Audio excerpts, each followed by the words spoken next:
د پکتیکا ولایت میرمنې وایي چې حکومتي ادارې دې په بدو کې د ښځو د ورکړې مخنیوی وکړي او هم دې ورته د حرفوي زده کړو زمینه برابره کړي.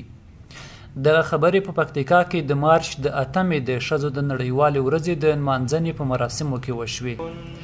د مرکز شرنې یوې میرمنې روبینې په دې اړه وویل چې پکتیکا کې ښځې د ژوند له ګڼو حقونو بې برخې دي، ان تر دې چې زده کړو ته لا هم لاسرسی نه لري.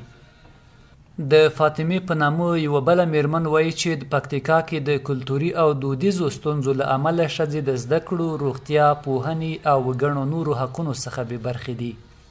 هغې وویل لا اوس هم ښځې په بدو کې ورکول کیږي چې دا کړنه د اسلام او د افغانستان د نافذه قوانینو خلاف کار دی او حکومت دې په جدي توګه مخنیوی وکړي. په څه شی را چې واخیستل خو ورور شهید، زوی شهید، ورور والی، زوی والی، زوی مې جایمانده په جای راته ناست، د ما زوی په کوکلو جایمانده ده په جای راته ناست. زه به راووځم په بازار کې تا ته لاس نیولی بل ته لاس نیولی، خو بله وجه نه لرم څه وکړو. په بدو کې ښځې ورکړول کېږي، وراره که یې دا اوسو شپو کې رالټېدلي ولو په کلا کې والې وه یتیسي له والو یې یارې مړه کړې وه، بیا یې کره ور اچولی وه، سوځلې وه، بیا پسې رالټېدلي وو په کلا کې خښه کړې ده. اوس هم هغه خلک ورک دي، له موږ سره داسې ظلمونه کېږي. ولې کېږي؟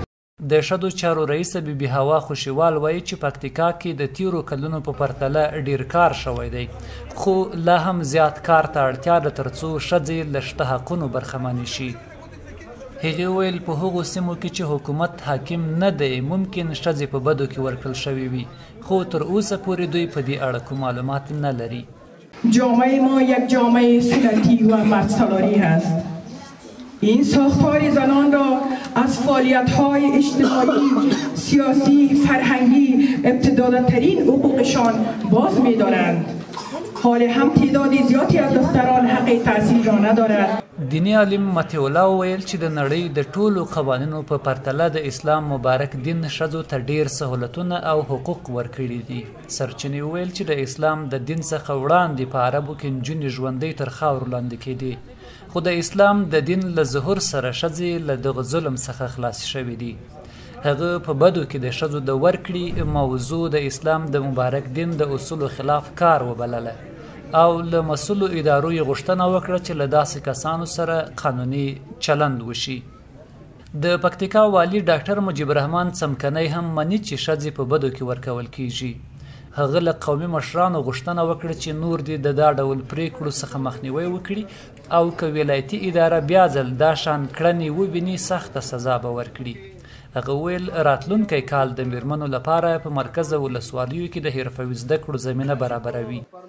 اما د دا لور دومره غټ تحمل لري، دومره غټه قرباني د خپل پلار په خاطر، د خپل ورور په خاطر او د خپل کورنۍ په خاطر ورکوي چې هغه دا ژوند قبلوي چې زه دې په بادو کې بل کور ته ورکړلی شم او هلته د حیوان په صفت ژوند تیر کړم، خو د ما دا ظالم ورور او دا ظالم پلار دی د ما په ورکونه کې د ژوند حسابي دی خوشحاله. د یادونې وړ دی چې یوه اونۍ وړاندې هم پکتیکاوالو میرمنو له حکومت څخه په دولتي ادارو کې د دندو اخیستو غوښتنه وکړه.